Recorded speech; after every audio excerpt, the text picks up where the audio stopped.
Ok. Obrigada, Flávia. Um beijo, Nelson, o pessoal todo do TV Fama. Primeiramente, boa noite. Alguém esperava calmaria no governo de Michel Temer? Em pouco mais de 3 semanas, 2 ministros caíram.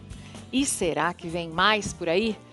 Em meio a delações, grampos, conversas gravadas, denúncias de corrupção e interferência, não param de surgir aquelas que já afetam o núcleo do PMDB.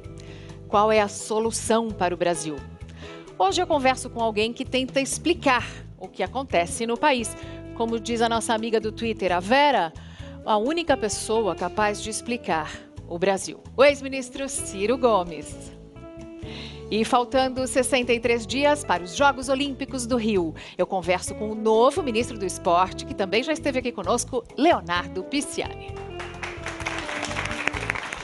Nosso programa ao vivo, com a participação do público, não é, Mauro? Ao vivíssimo, estamos aqui, contando com a sua participação. Muito boa noite para você que nos acompanha. Você sabe, é só ir no Twitter, fazer sua pergunta, coloca lá a hashtag Mariana Godoy Entrevista, a gente lê aqui e mostra na sua tela também. É já.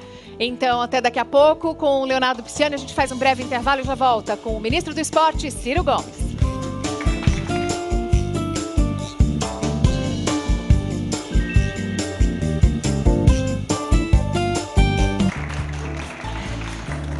Estamos de volta ao vivo com um convidado que já veio ao nosso programa, mas ele era deputado Leonardo Pisciani, do PMDB, hoje ministro do Esporte. Muito boa noite. Boa noite, Mariana. Boa noite a todos. Bom, primeira pergunta é, vai ter Olimpíada? Com certeza, e vai ser um sucesso. E qual vai ser o presidente que vai à abertura dos Jogos Olímpicos no Rio?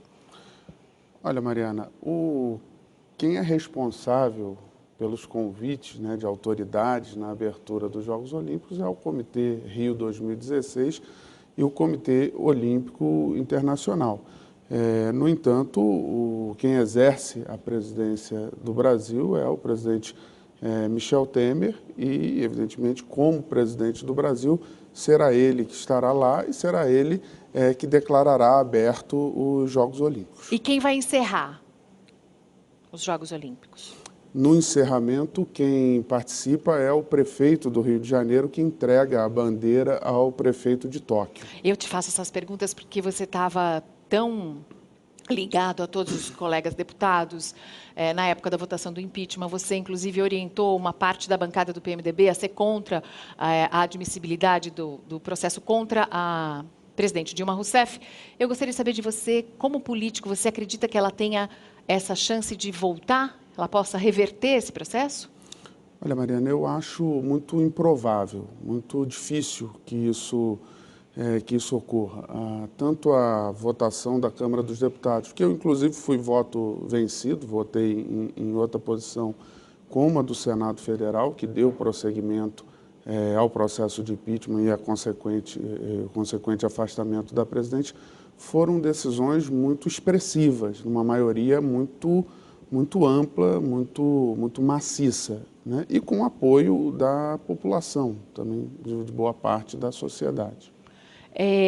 Então, sobre isso, sobre a maneira como você se comportou na Câmara durante essa votação e agora assumindo um cargo de ministro no governo Temer, chegaram algumas perguntas pela internet que dizem exatamente isso. Como pode alguém que era governo, na época do governo Dilma, ser governo na época do governo Temer?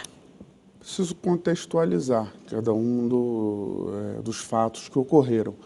O impeachment, ele não é uma eleição indireta, onde você vota a favor da presidente ou a favor do vice-presidente. Ele é um procedimento político-jurídico que deve, como tal, ser analisado. Foi a análise que eu fiz quando decidi o meu voto. A posição majoritária da bancada do PMDB, que eu liderava, foi de votar a favor do impeachment. Eu e outros 6 deputados da bancada tínhamos um entendimento, sobretudo pelo nosso posicionamento jurídico, contrário à abertura do procedimento, e votamos contra.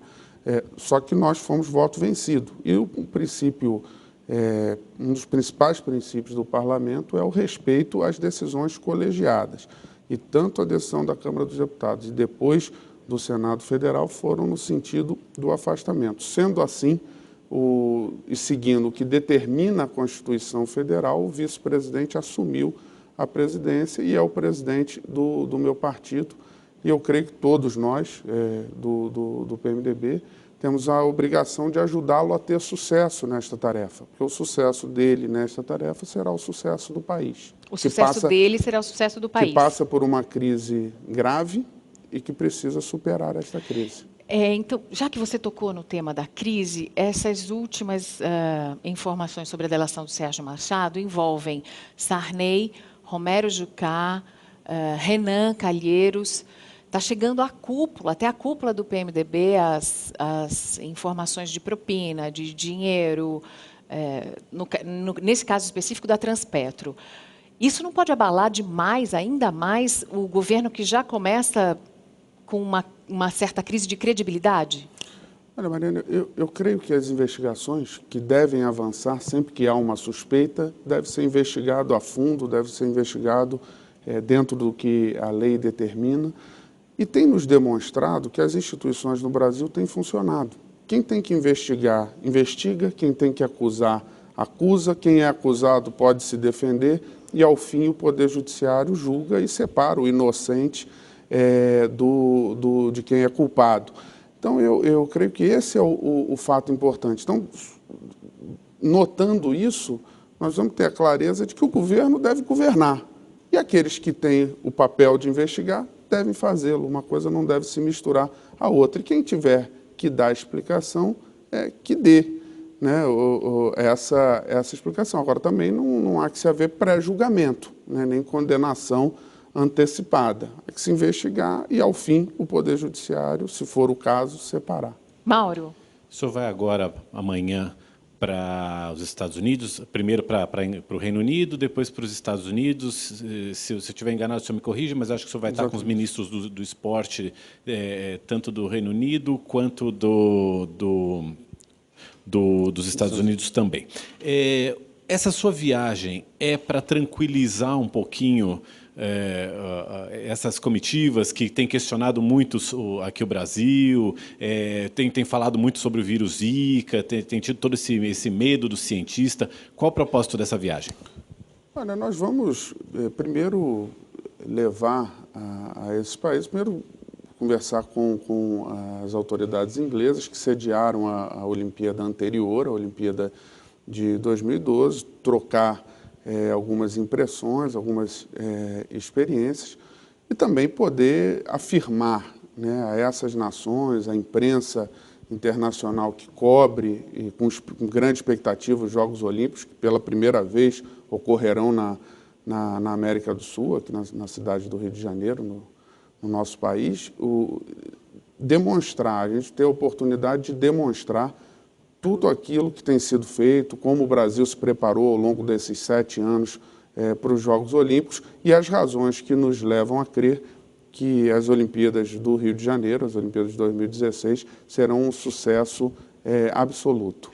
Bom, é que alguns atletas já se manifestaram por causa dessa preocupação com a Zika, principalmente, com o vírus da Zika, principalmente, um jogador de basquete da NBA, ele joga na NBA, quer dizer, chance de medalha, um jogador espanhol, disse que não viria ao Brasil com medo do vírus da Zika, porque quer formar uma família. Essa é uma preocupação do Ministério do Esporte? Que tipo de retorno vocês têm sobre os atletas ou as desistências que podem vir a ocorrer? A nossa preocupação, no caso específico da Zika, junto ao Ministério da Saúde, prestar à comunidade internacional os esclarecimentos que precisam ser prestados. É evidente que não me cabe discutir os receios individuais de quem quer que seja. Com relação à Zika, o importante é que a gente primeiro afirme que não é um problema exclusivo do Brasil, né? O Aedes aegypti, o mosquito transmissor da Zika, da dengue, ele existe em 60 países. Nós temos melhoras significativas nos indicadores.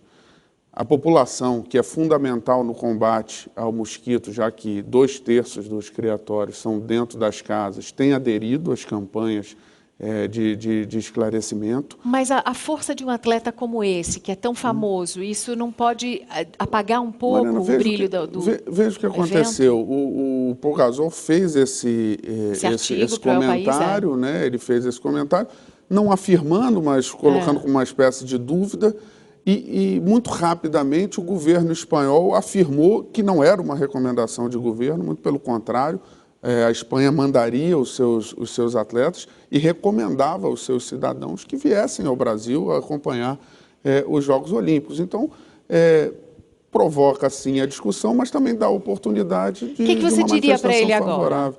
Não, eu, se fosse consultado por ele, diria que ele não tivesse medo. As providências no Brasil estão tomadas no combate à Zika.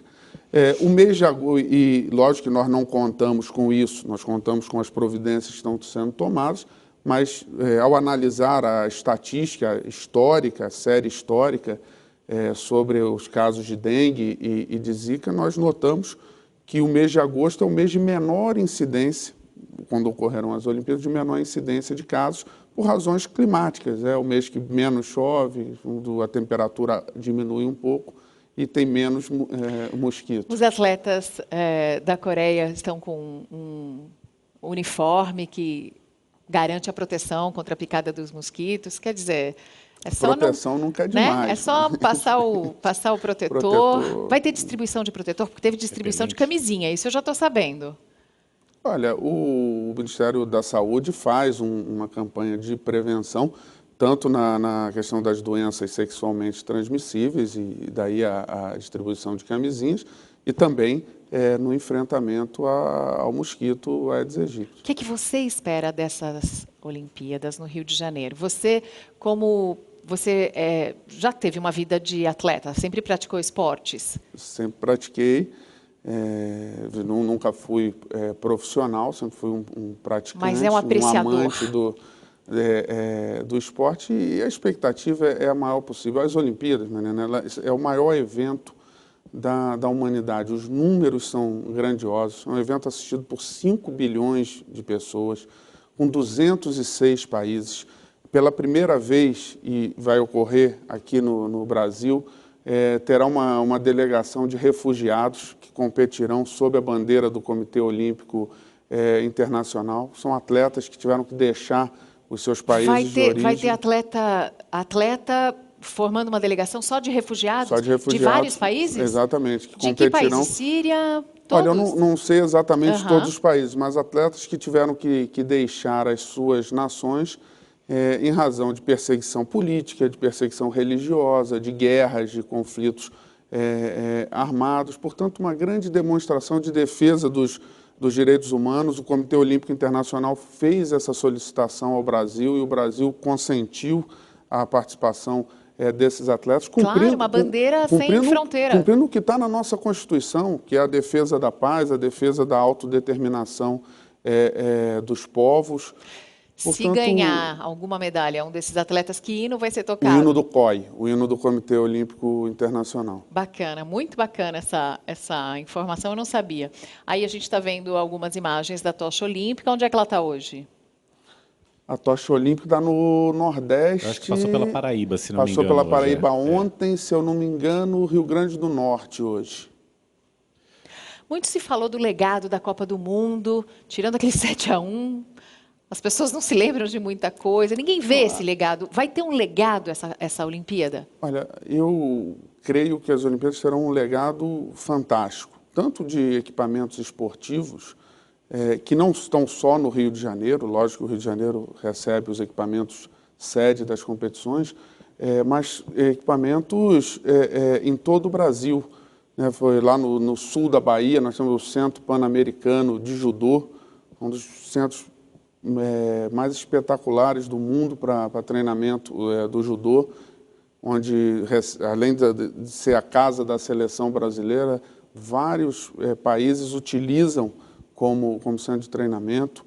Lá em Fortaleza tem o Centro de Treinamento do Atletismo, uma obra fantástica que está terminando de ser concluída. Aqui em São Paulo temos o Centro de Treinamento Paralímpico, onde 15 das 23 modalidades paralímpicas se prepararão, farão a aclimatação, um investimento fantástico que ficará. Isso vai ser de muito bacana. A legado. gente tem aqui algumas obras ainda em andamento, mas falta muito pouquinho para a conclusão. Acho que a que está mais atrasada é o velódromo mesmo, faltando um pouco mais de 10% para a conclusão. Hoje já faltam menos de 10%. Nenhuma preocupação com essas obras? Não, nenhuma preocupação, as obras todas no prazo. O velódromo, de fato, foi aqui, saiu um pouco, que atrasou um pouco, infelizmente, levou ao cancelamento do evento teste, mas ele estará concluído até o dia 30 desse mês. E tem o metrô também, né? O metrô que ainda...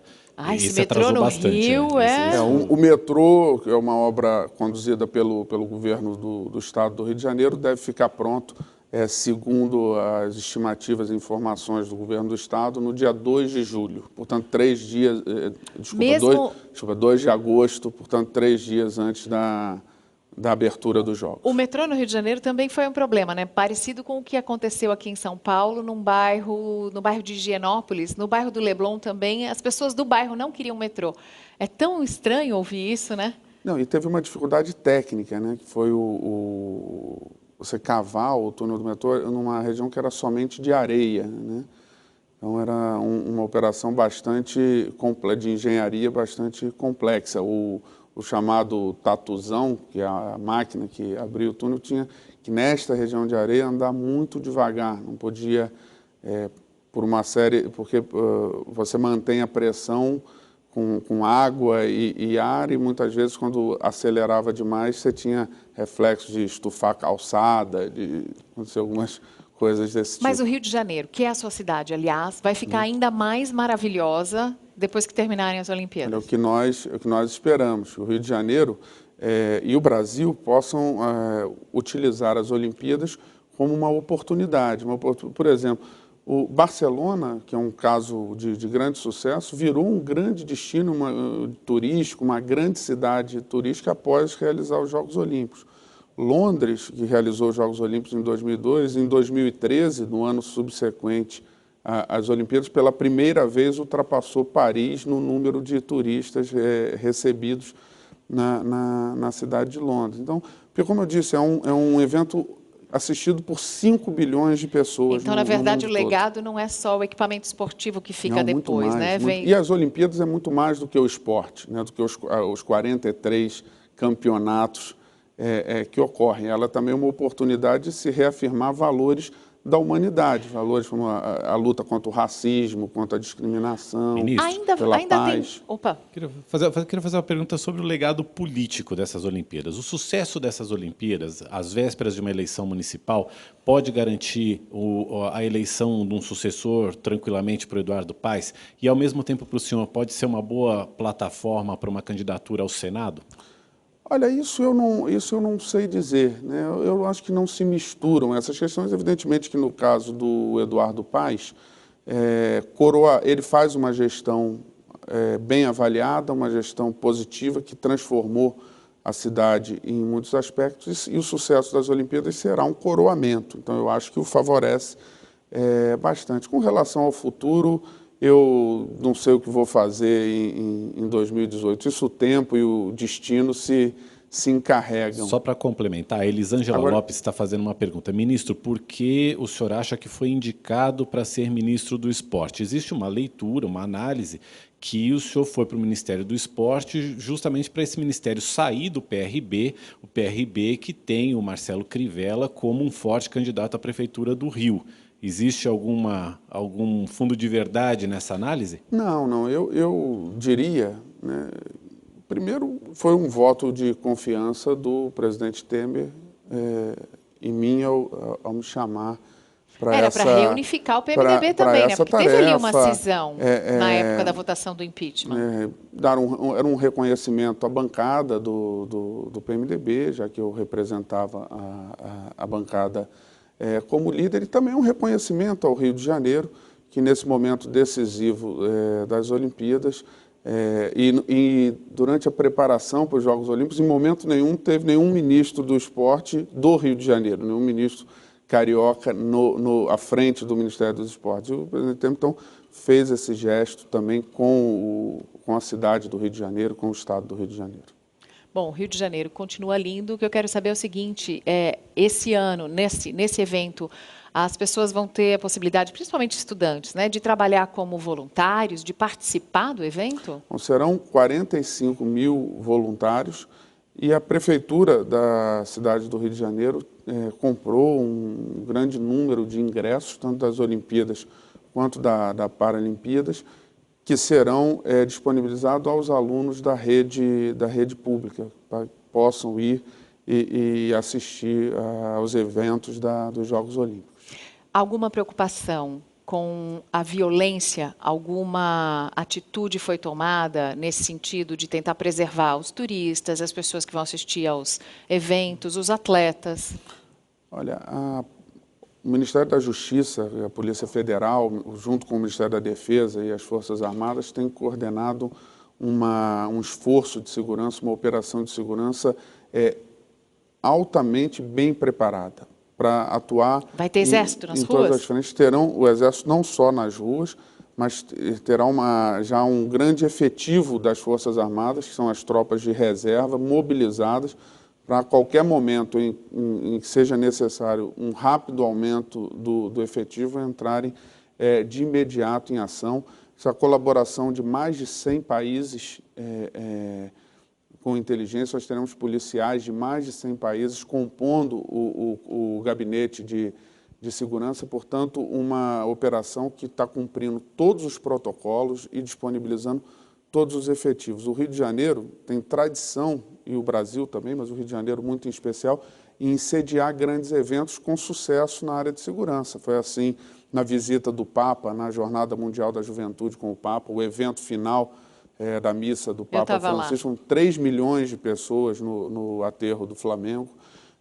Nós tivemos Jogos Pan-Americanos, a Rio+20, a final da Copa do Mundo e outros eventos da Copa do Mundo, da Copa das Confederações, portanto, e todos com absoluto sucesso e sem nenhum grave incidente na área de segurança. Não, e a gente torce para que seja assim, né, Mauro?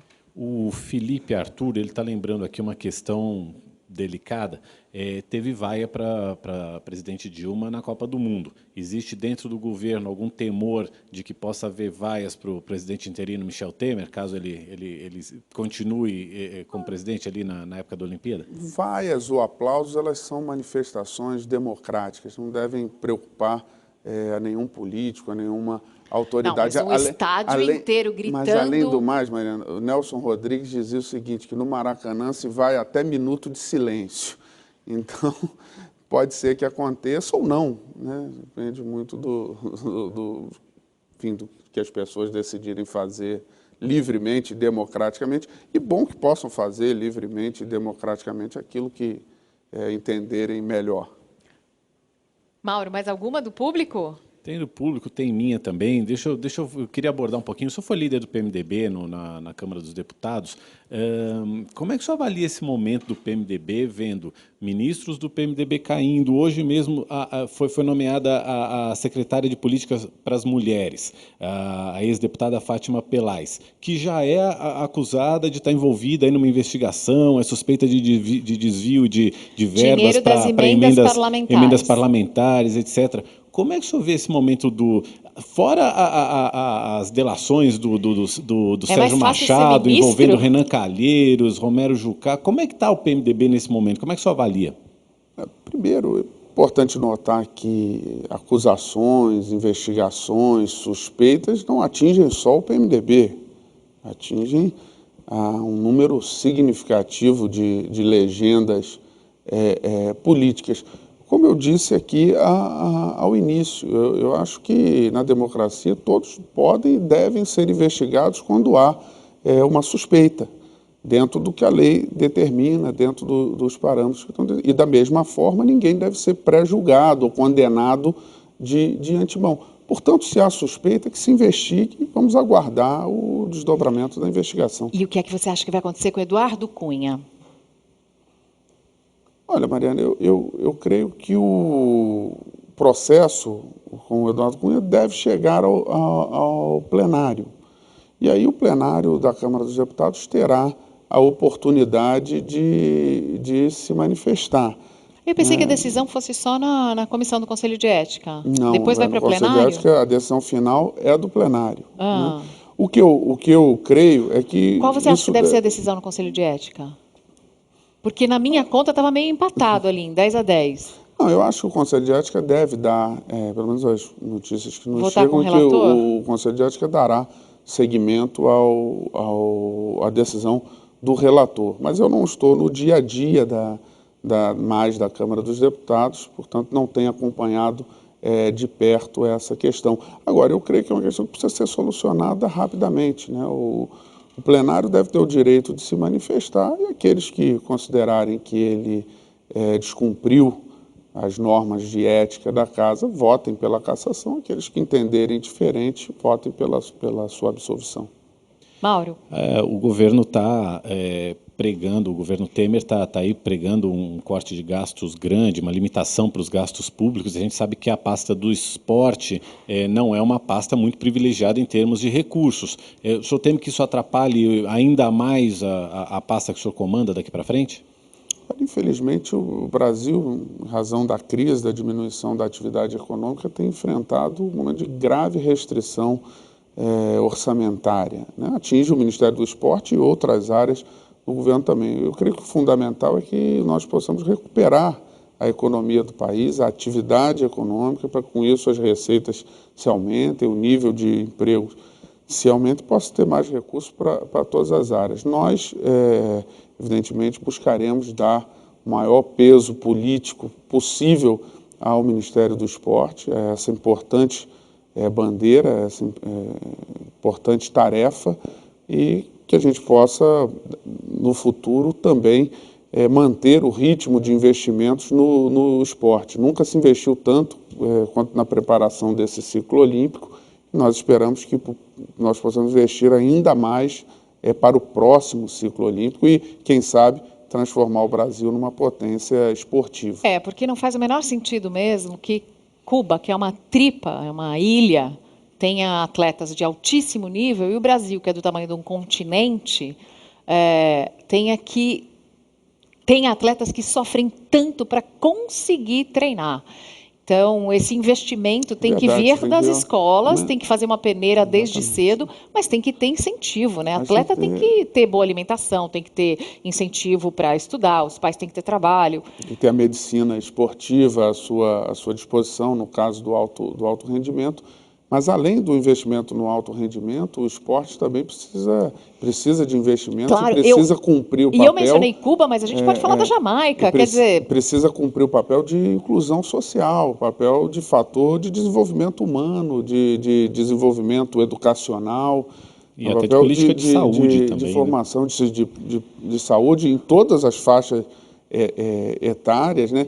A maioria da população não será um atleta profissional, ponta, né? Não será um atleta de mas ponta, de alto rendimento. Mas a gente tem atletas de ponta que estão sendo desperdiçados, que não são reconhecidos ou conhecidos ou descobertos, porque a gente não tem esse investimento desde cedo. A gente cada vez mais tem investido e conseguido aproveitar exemplos de pessoas com talento, mas é preciso investir cada vez mais. Ministro, como é que o senhor pretende estabelecer? A gente sabe que no governo Dilma não se podia nem falar de CBF. Qual vai ser a sua relação com a Confederação Brasileira de Futebol?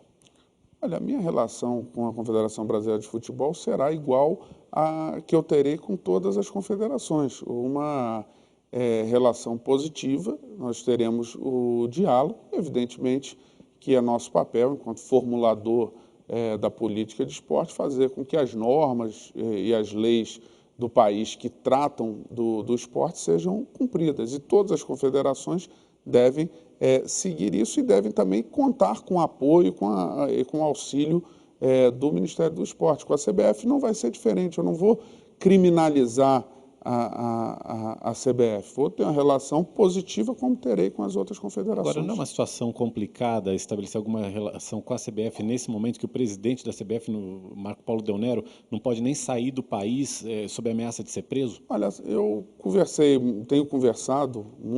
recentemente com o secretário-geral da CBF, com o ex-deputado Walter Feldman, que é uma pessoa que eu convivi no Congresso e reconheço como uma das pessoas de grande seriedade, e ouvi dele o planejamento da CBF de modernização, de compliance, de mecanismos de transparência, que me deixou muito bem impressionado, né? Isso ocorrendo na prática, eu tenho certeza que o futebol e a CBF terão uma grande evolução. O Del Nero sai, então? Não sei, eu não participo e não me meto na política interna nem da CBF, nem de nenhuma confederação. Uma pergunta interessante aqui do Cássius Marcelos: como existir legados sem valorização profissional de educação física? O Brasil será primeiro no mundo? Como é que o Brasil vai ser primeiro no mundo? Falando justamente sobre isso, sobre o profissional de educação física, provavelmente a educação física nas escolas. A educação física é uma importante vertente do esporte, né? O esporte como lazer, o esporte como formação educacional, que deve estar nas prioridades, né? Eu tenho como prioridade definida dessa gestão que começo no Ministério do Esporte essas duas vertentes. O esporte como inclusão social, como lazer, como fator educacional, e o esporte de alto rendimento. Quais são os próximos planos e com o investimento, com o orçamento de que vocês dispõem para 2017, 2018, já dá para vocês fazerem planos para pelo menos esses 2 próximos anos? Quais são esses planos de incentivo ao esporte? Os planos é mantermos o ritmo e, se possível, e a economia permitir, aumentar o ritmo de investimentos no esporte de alto rendimento, na proteção desses talentos brasileiros, e aumentar os investimentos nos programas de esporte como inclusão social, nas comunidades, nas regiões mais distantes do país, porque as Olimpíadas, Mariana, elas farão com que as crianças, os jovens assistam Sim. pelo país diversas modalidades e que vai inspirar e vai atrair a atenção de todos. Então mas quando atrair, essas crianças têm que ter onde treinar, né? Exatamente, e por isso nós precisamos fazer esses investimentos para que essas crianças, nos 4 cantos do Brasil, das 5 regiões, tenham acesso ao maior número de modalidades possível, ao maior número de locais de treinamento possível.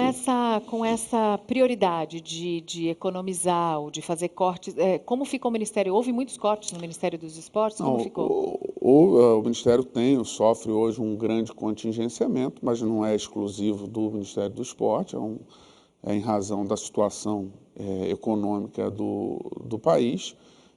No entanto, nós estamos com os investimentos para as Olimpíadas, para cumprir todos os compromissos das Olimpíadas assegurados, com os investimentos para a preparação dos atletas, o Bolsa Pódium, o Bolsa Atleta, absolutamente assegurados e vão ser, nesse mês e no próximo, creditado aos atletas. A gente está acelerando esse procedimento, né, para ajudar na conclusão da preparação dos atletas que competirão nas Olimpíadas e dos demais que continuam se preparando. Última pergunta. Tem muita gente pedindo crachá para entrar nos eventos olímpicos? Você sabe que essa é uma encrenca grande, né? Ainda bem que quem faz o credenciamento é o comitê organizador e o poder público, o governo federal e as autoridades. Nós somos proibidos pela Comissão de Ética Pública, tanto de aceitar ingressos, como também de doar ingressos, de adquirir ingressos pelo É melhor pelo você andar com esse livrinho de regras na mão, mas o ministro do Esporte é um dos credenciados pela organização dos Jogos. Então tá bom. Ministro Leonardo Pisciani, muito obrigado. Ministro do Esporte, falando sobre a Olimpíada no Rio de Janeiro. Daqui a pouquinho a gente volta com Ciro Gomes. Obrigada. Obrigado.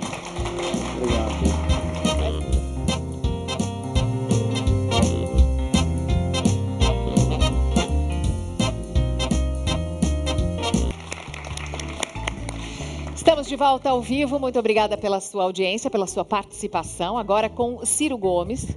Foi governador, foi ministro, foi prefeito, tem 30 anos, pelo menos, né? Na vida pública. E a gente acabou de ver o Leonardo Pisciani, do PMDB, bastante otimista em relação ao governo Temer e ao futuro do partido dele. Se tiver alguma complicação, que se investigue e a pessoa se defenda. Mas dadas as últimas revelações e as últimas gravações e as últimas delações, você acredita que isso seja possível? Essa aparente calma? Eu vou fazer uma homenagem a uma porção de amigos que me pediram para dizer Fica à boa noite. vontade. Boa noite. Primeiramente, fora Temer. Não é possível, né? O PMDB, é evidente que eu não quero ser indelicado com o ministro que acabou de sair, mas o PMDB é um ajuntamento de grupos estaduais, para começar moderadamente, que caracterizou-se mais recentemente por uma quadrilha. Tem muita gente boa, tem muita gente séria, muita gente patriótica, mas os que tomaram conta da estrutura, da burocracia, do comando mesmo do PMDB, é uma quadrilha de salteadores. Essa noite, com a informação de que o dinheiro, 70 milhões da Transpetro, a revelação de Sérgio Machado, de que 70 milhões da Transpetro foram para Romero Jucá, Renan Calheiros, Sarney, isso está se aproximando muito do núcleo principal do PMDB. Olha, Mariana, eu conheço essa gente toda. E assim, alguns até me doem, porque eu tenho finezas com o presidente Sarney, que afinal de contas prestou um grande serviço ao país naquele momento delicado da morte do Tancredo Neves. Eu já estava ali na luta política brasileira, era deputado. A paciência dele foi importante para o amadurecimento da democracia do Brasil. E, portanto, eu quero pelo menos ele ressalvar aqui, pela idade, pela saúde, por uma série de questões, porque foi miseravelmente manipulado pelo Sérgio Machado, consta que foi gravado no hospital. Isso é uma coisa que me dá nojo, mesmo sendo eu, como tenho que ser, um crítico azedo. Mas essa trempe, né, que o Michel Temer é o chefe, na verdade o testa de ferro, ele nunca foi chefe de nada, ele é homem do Eduardo Cunha, que por sua vez repartia com grandes traumas, né, o comando com essa outra ala do PMDB, que é o Renan, o Romero Jucá, Eunício Oliveira. Isso é quadrilha, estou lhe dizendo. Eunício Oliveira, que é meu conterrâneo, né, eu tenho vergonha de dizer isso aqui, o Eunício Oliveira tem R$1 bilhão de contrato com a Petrobras. Só um contrato de uma empresa chamada Manchester, conseguido fraudulentamente, são R$300 milhões. Isso tudo é o que ainda será esclarecido se a seletividade do juiz Sérgio Moro não for uma mentira ou uma queixa do PT. Se o Moro for de fato severo, como eu acredito ainda hoje que será, não fica um. Você acredita que as investigações da Lava Jato vão além do PT? Não fica um, estou lhe dizendo. Essa quadrilha, né, repartiu com o PT, infelizmente, vamos de novo salvar, porque há vários PTs, né? Você tem muita gente boa, muita gente séria no PT, mas a hegemonia dessa aliança PT-PMDB é chafurdar na lama. Roubaram do Eduardo Cunha, o Lula entregou para ele Furnas. Depois a Dilma entregou para ele uma vice-presidência da Caixa Econômica. Só numa propina, numa obra dessas do Rio de Janeiro, do Porto Maravilha, está provado já, do FI-FGTS, 52 milhões de reais de propina para Eduardo Cunha. Ele circulou nas contas dele, já descobertas, fora as que não se descobriram ainda, 411 milhões de reais. Botou uns 20 milhões no bolso para a madame gastar com a Prada e com Louis Vuitton, Paris, Nova York, Londres, e o resto ele distribuiu com essa bandidagem toda, que hoje faz a maioria dele na Câmara. Você disse... Dói em mim bastante falar isso. Você disse aqui, Michel Temer é o capitão do golpe. É o capitão do golpe. Na verdade, ele é um homem de Cunha e não o contrário. Você disse isso aqui, e ainda assim, o impeachment seguiu... Ele me processou, sabia? O Eduardo Cunha ou o Michel Temer? Michel Temer. O Eduardo Cunha me processou porque eu chamei de ladrão, pura e simplesmente. E a juíza me absolveu, ele apelou para o Tribunal do Distrito e ao Supremo, e me absolveram, os três. Mas o Michel Temer, como bom canalha, não me processou por calúnia, me processou por dano moral, porque na calúnia você tem direito de provar. E eu posso provar que ele é homem do Eduardo Cunha, e digo de novo, faça uma pesquisa, a imprensa brasileira, faça uma pesquisa da quantidade de medidas provisórias que ele, Michel Temer, como presidente da Câmara, entregou para o Eduardo Cunha relatar, e em quantas dessas o Eduardo Cunha enxertou emendas para atender interesses locais, particulares, na custa da propina. Por exemplo, o Grupo Libra botou o dinheiro na conta da madame. O Grupo Libra botou 491 mil reais. 591 mil reais na conta da Cláudia Cruz. Da madame, exatamente. Ele nem para poupar a família, como um bom calhorda, né? Nem isso ele foi capaz de fazer. O Michel Temer tem um filho com 7 anos, e isso não necessariamente é ilegal, mas ele precisa explicar. O menino tem 2 milhões de reais de patrimônio imobiliário numa zona nobre de São Paulo, registrado no cartório, 2 milhões de reais. Antecipação da herança. Ok, então prove a origem do dinheiro. Simples, né? Um imóvel que se valorizou muito. É possível. Não foi o que eu vi nada explicado. Mauro, perguntas do público para Ciro Gomes. As pessoas perguntam o seguinte, é notório que você pretende ser candidato a presidente da República, existe essa possibilidade de ser candidato à presidência da República em 2018. E aí, vários internautas perguntando o seguinte, como governar tendo um Congresso assim, como o nosso? Eu vou pensar 1000 vezes antes de ser candidato. Falo isso olhando para os seus olhos, para os olhos da população, porque eu já fui candidato 2 vezes e agora as coisas pioraram de um jeito tal que a tarefa para um camarada como eu, que pensa o que eu penso, que fala o que eu falo, que defende os valores que eu defendo, de ser candidato, é praticamente inumana, né? Se não me mandarem matar, né? Se não me envenenarem no processo, eu vou sofrer o pão que o diabo descascou. Naturalmente, não terão o que me chamar de ladrão, porque 36 anos, nem respondi nenhum inquérito, pode inventar um daqui para frente e eu enfrento eles. Cuidado com o seu cabeleireiro. Você até careca eu sou. Né? Isso é uma mentira infame. Ela está mencionando uma história absolutamente enojante. Conseguiram fazer uma ligação entre o pagamento ao cabeleireiro Celso Camura, o cabeleireiro não conseguiram fazer ligação nenhuma. Só o jornal o Globo, o jornalista Merval Pereira escreveu este absurdo que em qualquer imprensa de quinta categoria não faria isso. Eu acho o seguinte, você não precisa de dinheiro de propina milionária para pagar cabeleireiro. Se o presidente do Brasil for corrupto, não é um cabeleireiro o sintoma. Se ele for corrupto, nem sequer, o que não quer dizer que não haja frouxidão moral. Eu sou muito azedamente crítico da frouxidão moral de um certo novorrichismo que tomou conta de um pedaço do PT. Né? Inclusive, esse negócio de cabeleireiro podia perfeitamente ser dispensado. Usar um bom cabeleireiro de Brasília já seria de bom tamanho. Ok, está tudo certo, mas não é razoável, e isso só está acontecendo, povo brasileiro, porque começou a cair a máscara do golpe. Então eles vão fazer uma onda de propaganda para ver se impede um processo de abertura dos olhos que está acontecendo com a nossa gente querida. Né? Enquanto o PT atacou as pessoas que foram na rua protestar contra um governo praticamente indefensável, como era o governo da Dilma, nos vulneramos à ruptura da democracia. E agora o nosso generoso povo está gradualmente vendo, né, que aquela motivação moral, né, contra o escândalo da Dilma está piorada, porque não é possível, em 15 dias você cai 2 ministros, mas tem 7, ele agora nomeou a ministra, ou a secretária representante das mulheres que ficaram sem representação no Ministério, uma senhora que responde por desvio de dinheiro de emenda parlamentar, que é a mais vulgar das formas e mais generalizada das formas de roubar dinheiro público. Emenda parlamentar, Luiz Erundina explicou aqui numa recente entrevista, o deputado tem direito a uma certa quantidade que ele pede para passar para um hospital, alguma entidade na sua cidade. O jeito de se desviar dinheiro você tem uma ONG ou uma empresa que acaba devolvendo uma parte desses recursos. Esta senhora, ex-deputada do PMDB, claro, né, de um estado que eu não lembro agora o nome, está acusada pela Procuradoria da República, está respondendo ao processo. Então há um absoluto despudor do senhor Michel Temer em se cercar de ladrões. Então tem o primeiro movimento, só terminar o raciocínio. O segundo movimento é a questão econômica. Eu quero nesse programa, se você me der a oportunidade, a gente ajudar o nosso povo a entender o que está no jogo de verdade.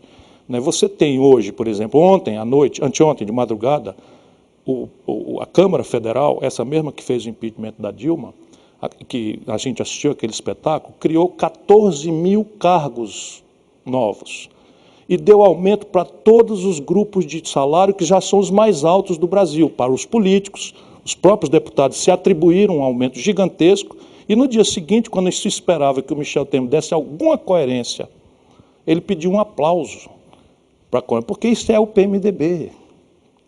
Salvo as exceções, é a fisiologia, é o clientelismo, é a manipulação da máquina do Estado para encher o bucho de Mas dinheiro talvez uma roubado. parte da imprensa esteja percebendo agora que não acabou com a corrupção. Eu não sou dos tais que critica a imprensa em tese. Eu não faço isso. Eu acho que democracia, eu já te disse aqui, é um regime de conquista. E o grande remédio para a democracia, para a questão da mídia, é o controle remoto.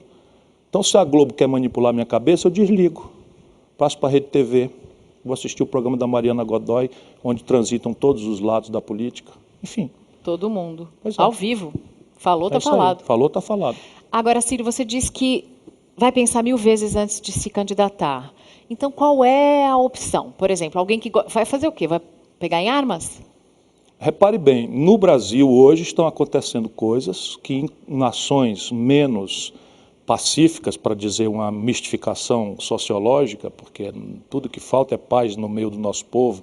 Ainda ontem mataram um garoto de 10 anos aqui, outro dia um policial, um coronel covarde, com mais 2 covardes, esganaram uma senhora, uma moça, em plena Avenida Paulista. Então, mas há uma lógica de pacifismo, ou de aparvalhamento, vamos optar aí, ou que o nosso povo está desconfiado, não sabe mais em quem acreditar, a sensação é de que todo mundo é ladrão, todo mundo é pilantra, que não vale mais sequer acreditar na linguagem mesma da democracia que é a política. Em outros países isso aí já era causa bastante para rolar uma mão de bala, sem dúvida. Sem dúvida. Estamos falando de coisa concreta.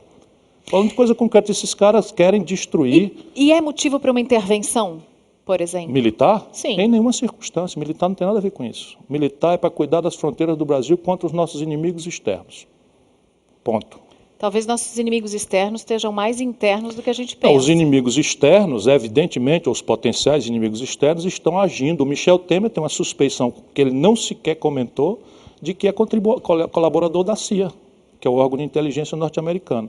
Pelo menos saiu nesse escândalo do Wikileaks, e esse jornalista, que não é propriamente um responsável, o Greenwald, Glenn Greenwald, um jornalista acusou, e eu não vi sequer uma declaração. Ele Ciro, não rebateu. Principalmente com as gravações. É disso que se trata, é a Petrobras, é o petróleo. Nós acabamos de fazer 1 milhão de barris de pré-sal num dia. Seguindo esse raciocínio... Saiu esse... E o Calhorda, Petrobras, que foi nomeado para alienar a Petrobras... Pedro disse, Parente. Eu não quero nem porque era meu amigo, já vou perder outro aqui. Foi lá dizer, na hora da posse dele, que a Petrobras não tem sentido de ficar nem com a lei de partilha, que eu ajudei a fazer, que é muito moderada, que reserva 30% para se associar a Petrobras com os empreendedores internacionais, que nós não espancamos, e pior, disse que tem que ser revogada a legislação de conteúdo nacional. O Brasil tem um buraco em ciência e tecnologia, Mariana, de 7 bilhões de dólares em royalties. E um dos lugares que nós temos protagonismo global é em toda a cadeia petroquímica, onde nós podemos desenvolver uma coisa emancipadora da sociedade brasileira, por onde o nosso povo pode sair da pobreza, da miséria, e esses caras querem revogar isso. As riquezas do Brasil fiquem para os brasileiros, mas se as empresas que exploram essas riquezas são um lugar para políticas de toma lá da cá, não é melhor que elas sejam privatizadas? Em nenhuma circunstância. É melhor que a gente bote na cadeia quem fez errado.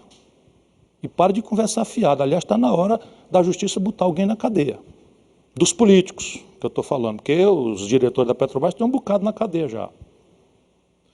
A propósito, Ciro, esse começo de governo Temer, principalmente com as gravações do Sérgio Machado, deu margem a uma narrativa de que o impeachment foi uma espécie de acordão para abafar a Operação Lava Jato. Você concorda com essa narrativa ou você acha que tem algo mais além disso? Mas tem...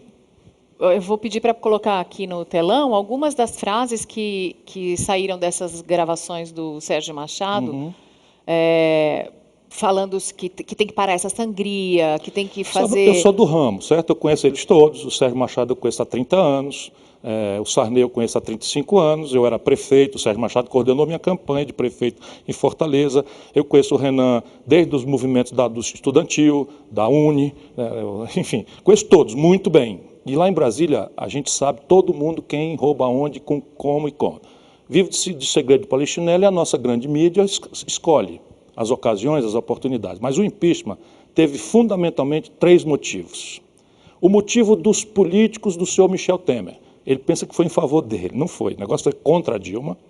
né, por um conjunto da obra, ela não tem o cometimento de nenhum crime de responsabilidade, por isso que essa forçação de barra agora, quando é possível que 1, ou 2, ou 5 senadores ponham a mão na cabeça, se lembrem da história, da democracia, e não aceitem ir para a vala comum, né, dos golpistas corruptos que estão tomando conta do Brasil, na marra, ante uma omissão do nosso povo, que com razão, né, não gosta do que estava vendo acontecer no governo da Dilma. 3 motivos. O primeiro, parar a Lava Jato. Pode chamar como quiser, estancar a sangria, trocar o procurador-geral, isso é o PT, é o Lula, é o PMDB e tal, todos querem parar a Lava Jato urgente, porque do jeito que está o país vai ficar ingovernável, já estão falando em república dos juízes, etc, etc, etc. Esse é o motivo dos políticos. O segundo motivo já é estratégico, é da hegemonia do interesse financeiro, do rentismo no Brasil. Vamos ter clareza, nesse momento, tudo o que nós temos que assistir, nós assistiremos, já começamos a assistir, não sem muitas mentiras e contradições do senhor Michel Temer, que é um fisiológico, um clientelista, que aplaudiu a criação de 14 mil cargos, aplaudiu um aumento para os salários grandes. Nesse momento era impensável que ele fizesse isso, eu não Mas isto é ele, mas o movimento na rua, fora, onde está o epicentro do poder real no Brasil, que são os bancos, as 10 mil famílias poderosas que ganham 600 bilhões de reais de juro por ano, daquele dinheiro que falta no posto de saúde, que falta para a polícia ser melhor remunerada, que falta na infraestrutura do país, que falta na educação, enfim, nos grandes e terríveis problemas da sociedade, do enfrentamento da zika, da chikungunya, da dengue, enfim, da malária na Amazônia. Enfim, todo o dinheiro que falta a pretexto de qualquer coisa, parece que só sobra para roubalheira e para pagar juro para banco. Este é a primeira razão orgânica do impeachment. O Brasil vira capa da Economist. Por quê? Porque os investidores lá fora põem o dinheiro aqui em dólar e ganham muito. Se eles deixassem o dinheiro deles no país deles, eles não ganhariam nada. Não ganhariam nada. Fica lá na cadeira de poupança deles, fica a mesma coisa depois de um ano. Um ano. Quando põe aqui no Brasil, depois de um ano eles tiram com 10%, 14%, 20%. Não, 14,25% o governo paga pelo o menor prêmio. Mas a média da nossa dívida vai para 25%, 27%, que é uma exorbitância. A gente remunera o dinheiro estrangeiro que vem para cá. Então o golpe tem esta razão. Vai para lá o meu amigo Henrique Meirelles com uma tarefa: gerar excedentes a qualquer preço para garantir que esse serviço da dívida seja honrado. Ele é muito melhor, muito capaz, e conhece os meandros, e tem uma vênia e tal, os juros vão cair no Brasil. A dona Dilma deixou os juros mais exorbitantes da história do mundo e está caindo, entre outras razões, fundamentalmente por isso. Mas o galope da dívida começa a sinalizar uma crise bancária. O próximo ciclo de crise que eles vão desmontar, que é exatamente esse. Então, começa com raspar 2 bilhões de reais do Fundo Soberano, que era para a educação das nossas crianças, por raspar dinheiro do SUS, por raspar dinheiro dos aposentados, por raspar dinheiro do Minha Casa Minha Vida. Destruíram os incentivos, que são a única forma de 14 milhões de famílias brasileiras sonhar um dia em ter uma casinha da sua propriedade, ser cidadão e poder ser respeitado, que é uma titica para um país como o nosso, 4 bilhões de reais de subsídio, para financiar 14 milhões de moradia. Não financia 14 milhões, mas na direção das 14 milhões de famílias, dá para fazer 3 ou 4 milhões de moradias, e estava sendo feito. Rasparam tudo isso sem a sociedade saber, para jogar num poço sem fundo, mantendo a taxa de juros criminosa que está aí. Esse é o interesse real aqui dentro. O outro interesse é estrangeiro. Esse quem está encarregado é o José Serra. Não por acaso, 2 figuras capazes. O Meirelles é muito capaz e o Serra é muito capaz. O resto é um deserto de pilantras ou de surpresas que eu não sei que vai ser esse secretário, esse ministro da Justiça. Me parece ter um jeitão muito esquisito, né?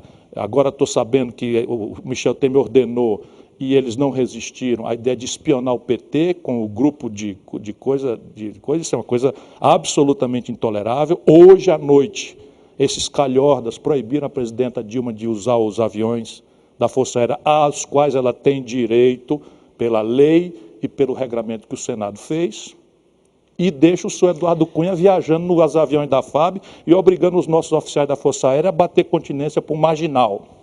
Isto está completamente errado. O outro interesse é esse, é estrangeiro. É quebrar a lei do pré-sal, quer permitir que a Argentina estabeleça bases militares norte-americanas no território contíguo ao Brasil, na Tríplice Fronteira e em Ushuaia. É permitir, enfim, que o Brasil, destruir o esforço brasileiro de se reaproximar numa ordem, não é para brigar com o americano, a nossa amizade é aqui, no Ocidente, nossa tradição é com eles. Mas o Brasil não pode mais voltar à década de 50 e nós começamos a agir. Criamos o Mercosul, eu ajudei a fazer, eles estão destruindo. Eu ajudei a fazer, a minha assinatura está no Tratado de Ouro Preto, por isso que eu estou indignado. Estão dilapidando assim em 15 dias. O Serra já esculhambou a OCDE, já esculhambou a OMS, já disse que a política brasileira de relações externas... Mas, como você disse, o Serra é competente. Sim, a competência a serviço do mal e da entrega do Brasil aos interesses estrangeiros. Mas não é uma competência para fazer a economia voltar a crescer, para fazer o país voltar a andar? Sabe qual é a chance da economia brasileira voltar a crescer com esse receituário? Zero. Aliás, a minha crítica ao governo Dilma era essa. Porque, repare bem, o que é que está acontecendo, Mariana? Quando você arrocha... Por exemplo, a outra providência do Michel Temer, que ele não sabe de nada, ele está assinando lá sem saber de nada, porque ele é um incapaz, só é um politiqueiro. Mas na hora que ele perceber o que está acontecendo, ele vai mentir para a Fiesp. Vem aí a CPMF, anota aí o que eu estou lhe dizendo, daqui 30, 60 dias a CPMF vai ser proposta. Mais um imposto. Mais um. Vem aumento da CID, anota aí de novo que vai ter também. Tudo para passar no nariz do Paulo Scaff, da Fiesp, porque eles vão enganar, porque eles não são isso. E aí o que é que vem na prática? Eles estão fazendo uma pedalada fiscal que é obrigar o BNDES a antecipar em anos as parcelas que o BNDES deve para a União, ou seja, uma antecipação de receita, que é o que se chama pedalada fiscal. Mas na prática estão tirando 100 bilhões de reais do BNDES, que é o último lugar onde a empresa brasileira se financia. O último lugar onde uma empresa brasileira se financia de alguma forma é o BNDES, já aos trancos e barrancos. Com 100 bilhões eles fecham o BNDES, que é a intenção. Tirar o Brasil do alinhamento com os BRICS, que é a reunião do Brasil, Rússia, China, Índia e África do Sul. Isso permite criar um esforço de uma ordem internacional multipolar, não para a gente brigar com os americanos, volto a dizer, mas para a gente não agora ficar subordinado ao ditado estúpido do Fundo Monetário Internacional, que para financiar o Banco Mundial, as instituições de Bretton Woods exigem aquele receituário que agora eles mesmos estão escrevendo que é estúpido, que deu na crise de 2008. Pois bem, com os BRICS, com a CARF que já está funcionando, o Brasil, enfim, o mundo pode ter alternativas de financiamento e de experimentalismo institucional, de desenvolvimento. Vai chegar uma hora que a economia do mundo, o mercado, que o dinheiro vai ter que parar de remunerar dinheiro, dinheiro remunerando dinheiro, dinheiro remunerando dinheiro. Tem alguém pagando essa conta? Isso está perto. Por vai isso chegar uma hora que essa pirâmide vai acabar. Por isso que o Brasil é uma das bolas da vez, a próxima é a Venezuela, e não gosto em nada do regime da Venezuela. Não me confundam. Porém, saibam os brasileiros, a Venezuela dá para nós brasileiros, por ano, 5 bilhões de dólares de superávit em nosso favor. Milhares de brasileiros ganham sua vida desse esforço superavitário, extraordinário que a Venezuela, em desfavor dela, dá em favor do Brasil, porque nós somos mais fortes, mais competitivos, temos indústria, eles não têm. E o petróleo agora despencou de preço e eles não têm mais nem como se sustentar. Portanto, não me confundam. Mas se o interesse nacional é as contas brasileiras sadias, a Venezuela é um dos nossos principais parceiros no mundo. E esse calhorda, né, já fez uma agressão que fez o embaixador da Venezuela ir embora do Brasil. E diz que agora acabou o negócio de tratar países do mundo com interesses ideológicos. Quem é que está tratando um país com interesse ideológico? É quem fazia o Brasil ganhar 5 bilhões de dólares de superávit ou quem hostiliza o principal parceiro sob o ponto de vista econômico? E o segundo parceiro é a Argentina, no Mercosul, também sob estresse. É isso que está em jogo, turma boa. Eu não gostava nem um pingo do governo da Dilma, nem um pingo mesmo. Mas ela foi eleita pela maioria do povo brasileiro. Você quer que ela volte? Eu quero que ela volte por uma razão e somente uma. E uma esperança. Ela foi eleita pelo povo brasileiro. Amanhã... Se ela voltar, vai ser um desastre. Não vai ser um desastre. Ela só volta se ela se comprometer a consertar os gravíssimos erros que cometeu.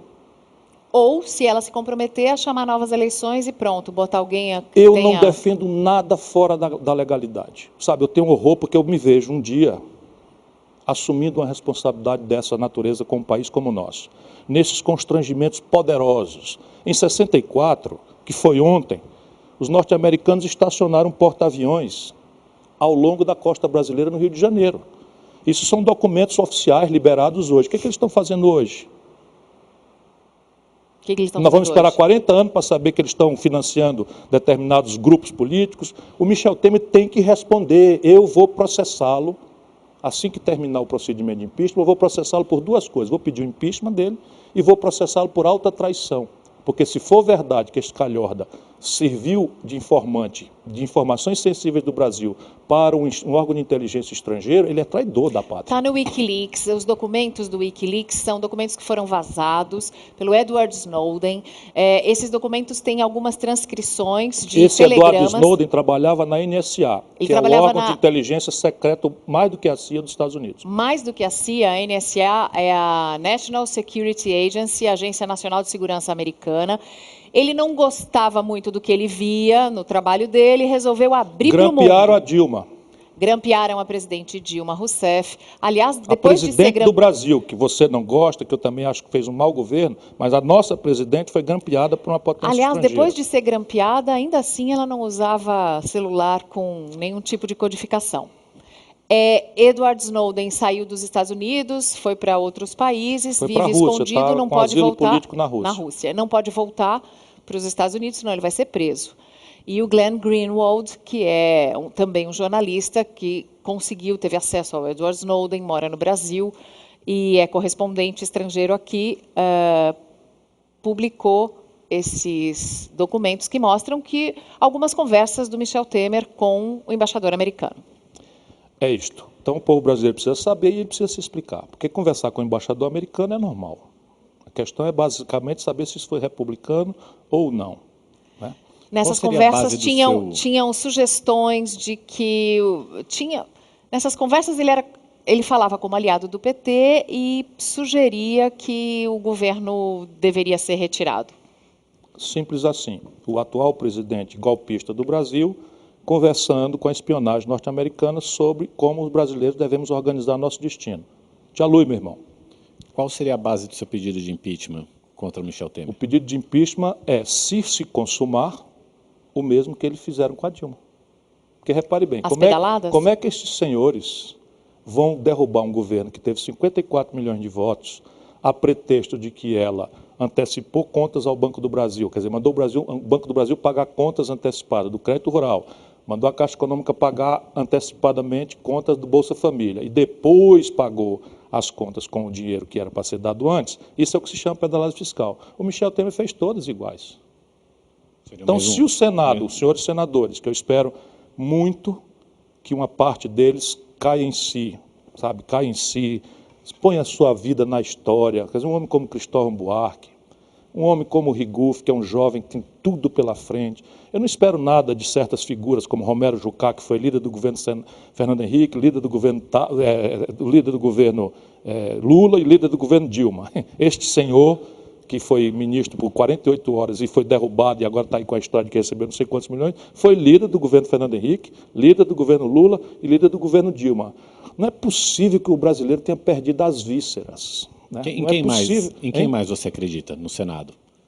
Sim, eu fico profundamente angustiado de ver um homem como Tasso Gereissati, filho do senador Carlos Gereissati, que sofreu todo tipo de injustiça e de perseguição e de calúnia desse tipo de moralismo falso. O Tasso sendo um grande brasileiro, um extraordinário homem público do país, né?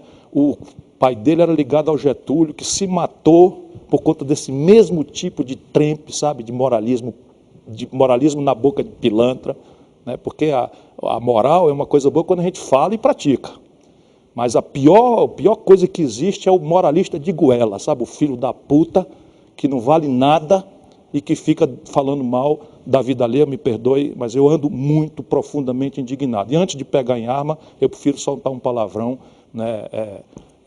Mas o brasileiro precisa acordar, ou eu ficarei honrado de ter cumprido a minha tarefa nessa hora. Eu acho que tem muito brasileiro que concorda com você, inclusive na parte do palavrão, e que gostaria de ter uma opção em quem votar ou escolher, pelo menos até 2018. Eu não sei como vai estar o Brasil nas próximas eleições presidenciais, mas eu quero saber o seguinte.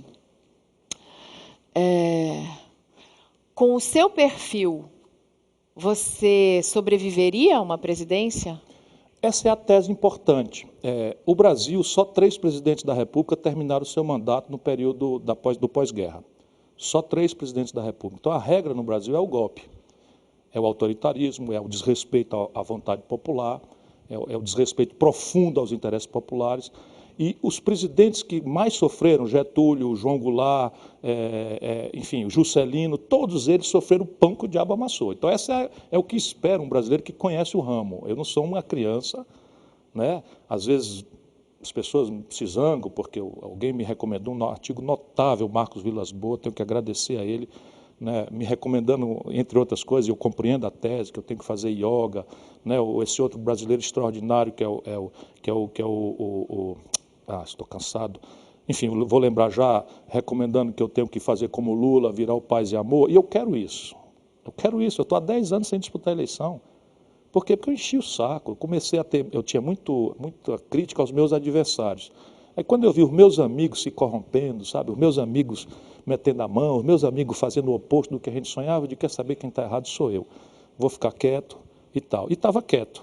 E agora os companheiros do PDT me chamaram e eu considerava uma covardia se eu, com a minha experiência, com a minha percepção, com o meu conhecimento da vida brasileira, com a respeitabilidade que, apesar dos meus defeitos, nunca respondi a um inquérito, volto a dizer isso, nada mais é do que a minha obrigação, nem que seja para ser absolvido, não tenho fortuna, não tenho rádio, não tenho televisão, fiz uma opção de vida, sabe, não aceitei receber pensão, a primeira vez que eu estou falando isso em público, não aceitei receber pensão de ex-deputado, de ex-prefeito, de ex-governador, porque eu quero ser livre para lutar pelo meu país, né, e a única ferramenta que eu tenho é a minha língua.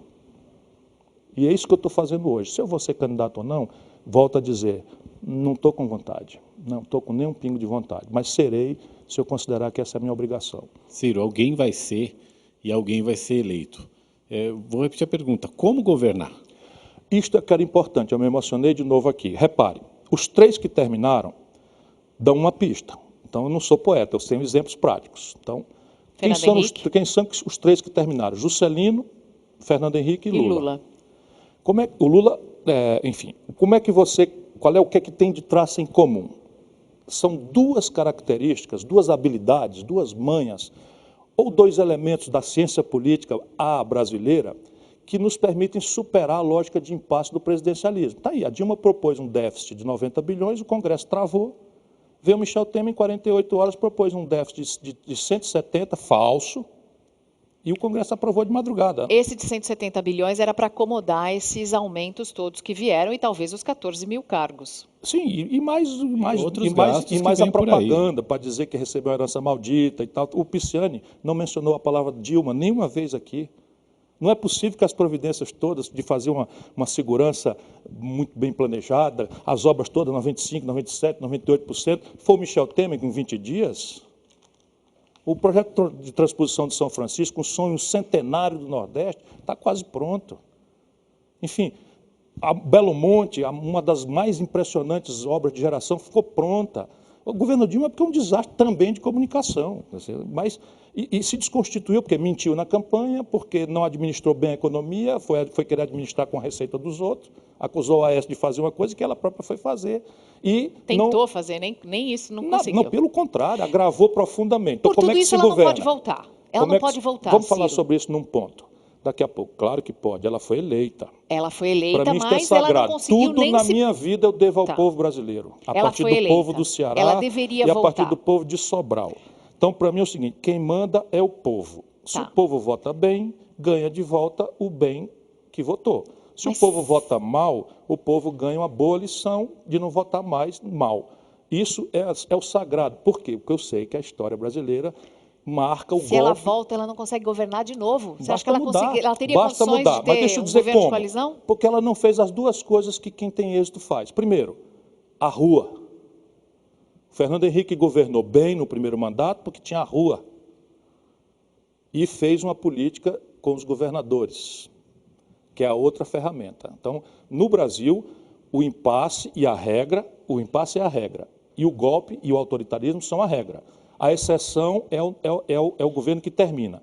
Quer dizer que termina sem dificuldade? Não. Juscelino sofreu atentado à vida dele, sofreu uns 4 tentativas de golpe de Estado, mas não perdeu a rua e consolidou uma política de governadores. Só para você ter uma ideia, a UDN, que fazia os golpes no atacado, os governadores Virgílio Távora no Ceará, Sarney no Maranhão, Antônio Carlos Magalhães na Bahia, todos da UDN apoiavam o governo do PSD numa coisa absolutamente contraditória. Por quê? Porque o Juscelino fez o jogo. A Dilma assistiu o Rio Grande do Sul ser destruído financeiramente, assistiu o Rio de Janeiro ser destruído financeiramente. Os dois estados do PMDB. Assistiu Minas Gerais ser destruído financeiramente, tudo obra pensada claramente pelo Fernando Henrique, que sabia claramente de onde é que viria a contestação a um projeto longevo de poder que todos aqui de São Paulo têm, o Lula também tinha, esse mesmo projeto. O grande problema do PT é imitar o PSDB, sendo que o PSDB é orgânico, a plutocracia global e local, e o Lula é um novo rico que alimentou a ilusão de ser Deus. Estou muito irritado porque ele é o responsável por ter botado essa canalha na linha de sucessão do meu país. Você participou do Foro de São Paulo, do primeiro? Eu fui lá algumas vezes, visitei, mas eu não acredito naquilo. Não acredito naquilo, uma baboseira geral. Percebe? Isso é um esquerdismo infantil que já dizia o Lenin, é a doença do comunismo. Sabe, o esquerdismo é a doença infantil do comunismo. Lenin, não foi nenhum reacionário que falou isso, não. Ciro, queria a tua opinião sobre reforma política e reforma da Previdência. Dá para mexer na caixa preta do Judiciário? Inclui. Vamos com calma, né? Peraí, o Judiciário acho que merece uma reflexão à parte. Você me cobra já. Sim. A Previdência Social brasileira, para a gente ajudar o nosso povo a entender o assunto, ela será um problema grave e, portanto, precisamos tratá-lo enquanto é tempo. Estourou uma lâmpada aí. E eu vou tentar explicar rapidamente, quanto possível, esse problema. Mas hoje, o brasileiro precisa saber, hoje, se você pegar todas as receitas que estão legalmente criadas para financiar a Previdência, vamos lá, contribuição social sobre o lucro líquido, povo nem ouviu falar, CSSL, PIS/COFINS, contribuições previdenciárias, etc. Se você juntar isso aqui, a Previdência é mais que se paga. Portanto, neste momento, é mentira que o Fernando Henrique fez, que o Lula fez, que a Dilma fez, de que a Previdência está em déficit. Não está. Quem está em déficit é o país. Né? Dado que a Previdência tem receitas vinculadas. Vou terminar. Porém, o Brasil, quando montou esse regime, tinha 6 garotos ocupados trabalhando para financiar um aposentado com 60 anos de expectativa de vida. Hoje, 1,6 a brasileiro trabalhando para uma expectativa de 70. Então, nós precisamos desarmar essa bomba. A questão da política, esqueça. Não há como se fazer reforma política. Como? A institucionalidade em vigor gera a representação que temos. E essa representação que temos tem um monopólio da lei que organiza. Só um presidente muito forte, que conheça o ramo e que seja capaz de mobilizar a população em plebiscitos e referendos, quebra essa castanha. E não precisa ser para agora, você diminui o conflito, pondo para vigorar daqui 2 eleições, 3 eleições, 4 eleições. Ciro, vamos deixar a questão sobre o Judiciário para falar no Periscope, para o pessoal que segue a gente, porque a gente terminou o nosso tempo, mas eu agradeço, eu acho importante que as críticas, mesmo essas azedas, sejam feitas para que seja feita uma reflexão em casa para quem está assistindo. Eu amo o Brasil e estou vendo meu país ser destruído. Não é razoável. Minha geração lutou muito para que a gente desse ao povo brasileiro a prevalência e que sua vontade fosse a vontade superior. Hoje o povo é o que manda menos, os barões é que estão mandando e tem coisa muito ruim pela frente ainda. Obrigada, Ciro Gomes. Obrigada pela participação. E o que eu faço para não perder a esperança? Luta. Eu estou lutando aqui.